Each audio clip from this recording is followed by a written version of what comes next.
Hello students, Michael Sanchez, violin teacher here. Welcome to the 2 to 4 year experience violin class.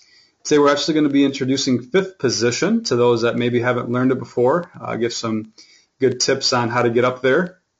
So to introduce fifth position, I do like to work on the G major scale 3 octave. So basically, if you guys don't know what octaves means, it's just basically 3 different sets of notes. And if you start on open G and go up 3 different ranges, you end up hitting fifth position with a finger stretch.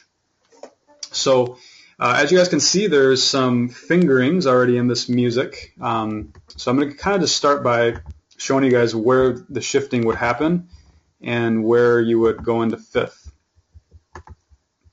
Okay, so as you guys can see here, there's the number 1. That signifies third position. I always indicate it by 3 Roman numerals, like that. So basically, you're going to be playing these notes in third position. So once you reach the A, you're going to be on to first finger. On the B, you're going to be second finger. And then this note right here, this C natural, is where you're actually going to be going into fifth position. Right there. And then you're going to be doing second finger, third finger, fourth finger, and then a finger stretch. So this is actually taking your finger and kind of just placing it a little bit higher than where the previous note was, and then coming back the same way, the same note as you had before. Keeping your fingers down from before is helpful. 2, 1. And what I do is actually have students go down into first position from fifth. Right here. That's a common shift. So I always like to have students go up on the A string and come down on the G. Okay, so let me explain exactly how this works. And for those of you guys that are here live, and that's always the advantage, is that you guys will be able to see my fingers and all that good stuff. But I'll try to explain it as clear as I can to those that are listening. Okay, so with fifth position, we want to make sure at all times when we're shifting that we're holding the violin properly, with no reliance on the left hand holding the violin. So most of you guys hopefully know how to go into third position. The thumb should be guiding the shift up to third. When we go up in the fifth position, the thumb also comes up with the shift with the first finger. The same concept of holding the violin properly in the left with the left shoulder and chin. I highly recommend having a nice shoulder rest to be able to do this. And basically where you normally would put your third finger in third position, so like on the E string would be your C natural, is where you're actually going to replace your first finger with where you place the 3. So the 1 in the thumb will come up where you normally put the 3 down in third position. So let's just work our way up, and I'll just kind of explain it as we go. So hopefully you guys can do the beginning of the G major scale. It shouldn't be too difficult. Here we go.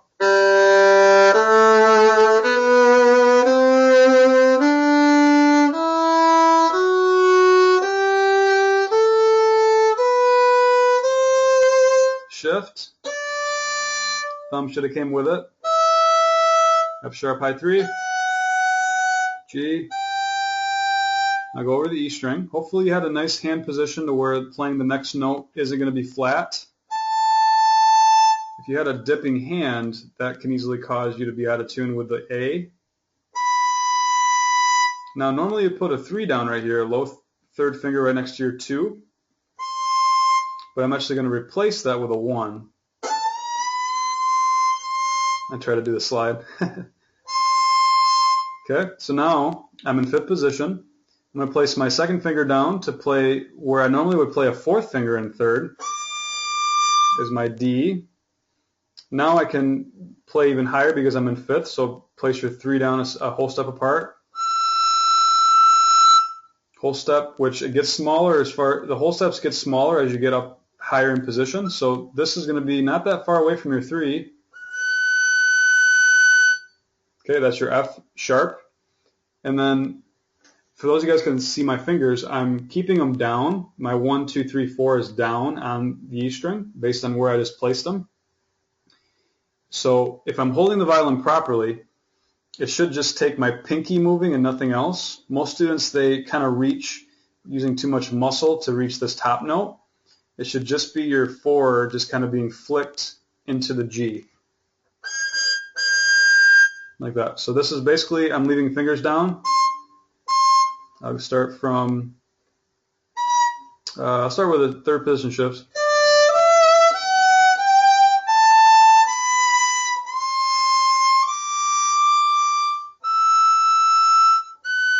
Finger stretch back.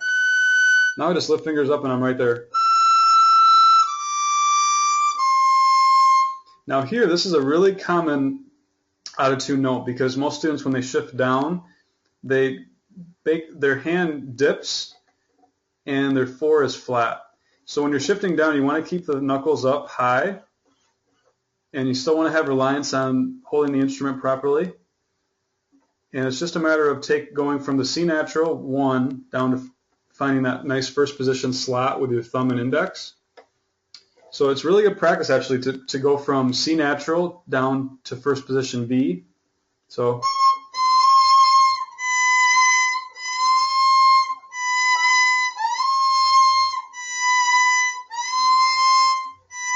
that'll be really good practice for you guys to work on that. Make sure that your thumb is coming along for the ride. All right, raise your hand if that makes sense. All right, let's go ahead and do the scale, going slow. And for those of you guys that are a little more advanced, feel free to do a little vibrato.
Like that. Okay, and feel free to work on the thirds. I'll just go through those quickly. I'll play them fast. So this will be maybe for more of you guys that have been playing longer.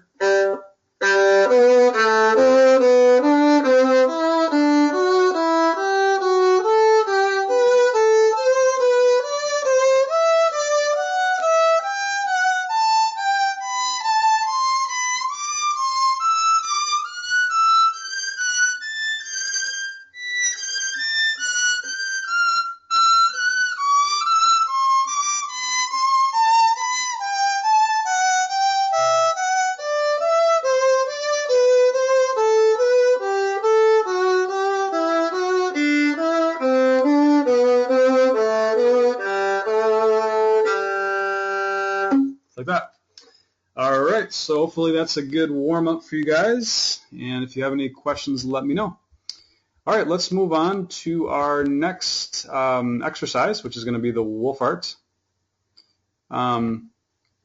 Actually, I think I should take a screenshot of this and include it in potentially showing you guys on the site. So I'm just going to quick do that a second. Just put this down so I have it. Thank you. All right. Okay, let's go on to our next assignment, the Wohlfahrt. All right. So I picked this Wohlfahrt 60 Studies Opus 45 Book 2 because it's actually a little bit more challenging, definitely than Book 1. And what I wanted to do is actually help you guys work on something regarding just starting to learn fifth position. So they actually suggest third position for most of this etude, but I'm actually going to make it a little bit more challenging and add in some fifth position. So let me show you guys where to shift. Okay, so we're going to start off in third with this etude. We're in the key of C major. And when we reach this B natural, instead of playing that as a 3, we're actually going to shift up into fifth position. And we're going to play this as a 1 instead of a 3. And then 2, 3, 2, 1. And then we're going to shift down to the 3rd. Actually follow the fingering that's stated here. 1, 4. So it's actually good practice of 3rd and 5th positions we're going to do in this piece. 2, 1, just like it says. 1, 2. So it's on this note that we're going to be shifting the 5th. 2, 3. And I don't know if you guys knew this or not. This is something that's kind of an eye-opener for those that are just starting to learn 5th position. But 5th position and 1st actually have the same exact fingering. So if you guys notice this E, F, G, that would be the same exact fingering as you would play in 1st position. So you have to know whether you're trying to do 5th or 1st because it's the same exact fingering. Raise your hand if you guys did not know that. 5th and 1st have the same fingering. All right, only a few. Okay, raise your hand if you did know that. All right.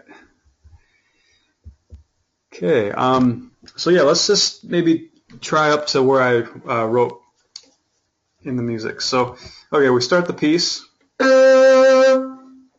Key of C.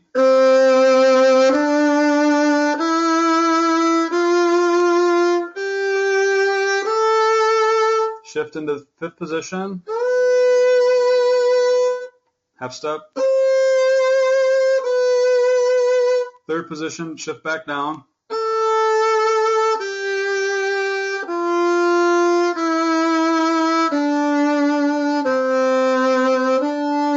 Shift back to 5th.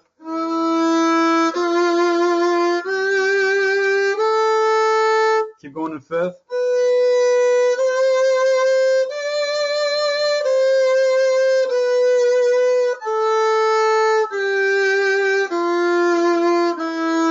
Back to 3rd.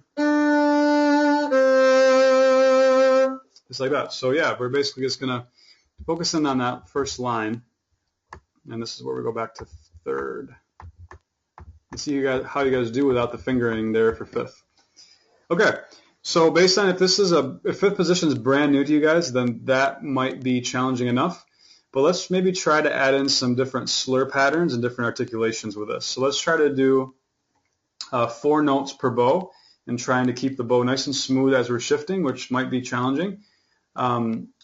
Always make sure that the bow is moving the same speed.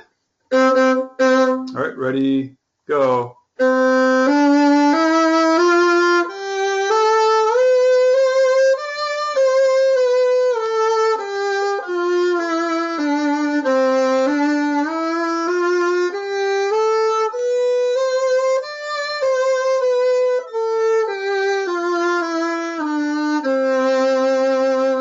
Like that. So as you guys are shifting up and down, make sure that you're keeping your hand relaxed, bow grip nice and loose. So nothing changes as far as learning new techniques, just harder to actually apply it. All right, let's try another articulation. Let's do 2 notes slurred and 2 separate.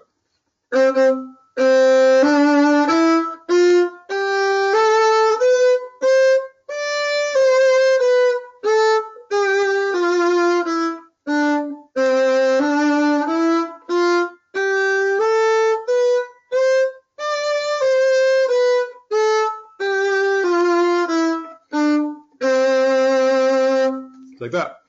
That would be one you guys could practice. Let's try 8 per bow, maybe a little faster. Ready, go.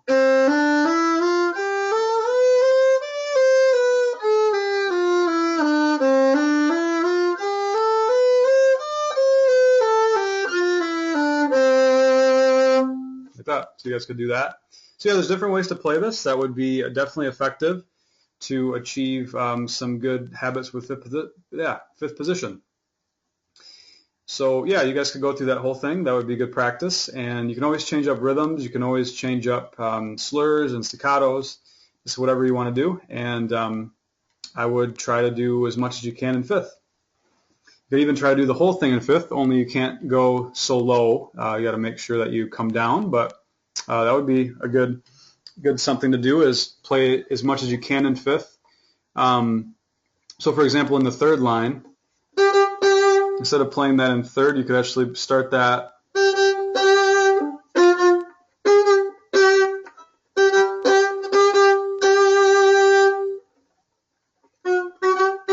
so you can play that as a third finger on the G string. So you go.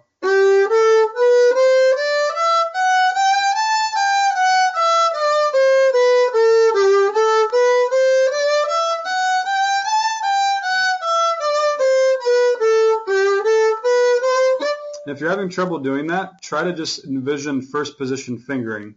So as I'm doing that, obviously you guys know what first position fingering looks like. That can easily be done by just envisioning first position while you're in fifth. So that can actually help you probably play it pretty fast.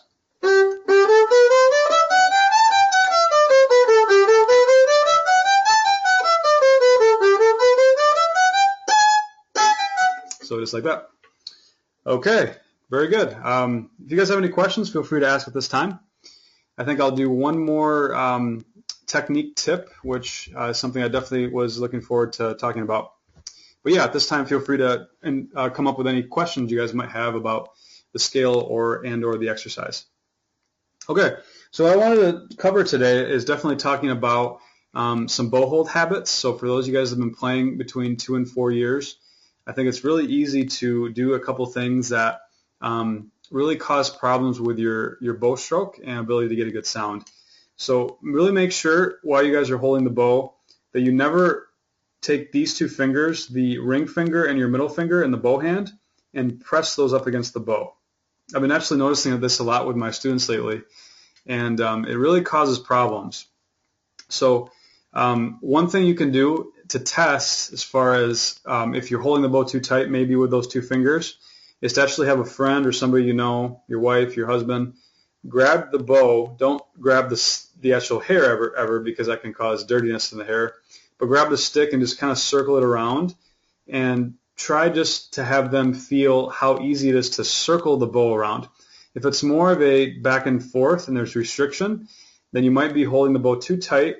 Maybe those two fingers are causing restriction. So yeah, like for example, one of my more advanced students that I was teaching today, she was pressing up against the bow quite a bit with her ring finger. Everything else was relaxed, everything else was curved, the thumb was curved, but that finger can really cause problems in producing a good sound. So one thing I wanted to mention, if you guys are struggling to get a good sound, that it might be the ring finger pressing up against the bow. So that's just something to pay attention to. Raise your hand if you guys haven't really thought about that much and you're going to try to figure out if you're doing that. That's definitely something that I've been seeing lately. So try to make certain that you're doing nothing pressing up against the bow. So it could be the ring, it could be the middle finger, it could be the pinky up to the side pressing. So yeah, just make sure that your fingers are on top of the bow, index over the stick, no fingers pressing up against this. Should be easy to circle the bow around. If it's not, then there's maybe some issues there. All right, well, hope you guys enjoyed this class, and I should be having this on the site hopefully tomorrow. It's probably already on the site for those of you guys, most of you guys are watching it. Highly encourage you guys to participate in our webinars. I do most of them on Mondays and Thursdays, and yeah, they've been going really well. We have some pretty popular ones, and they're a great way to learn and to get good instruction. So feel free to email me at michael@superiorviolins.com if you have any questions, and hope to see you guys in a future class.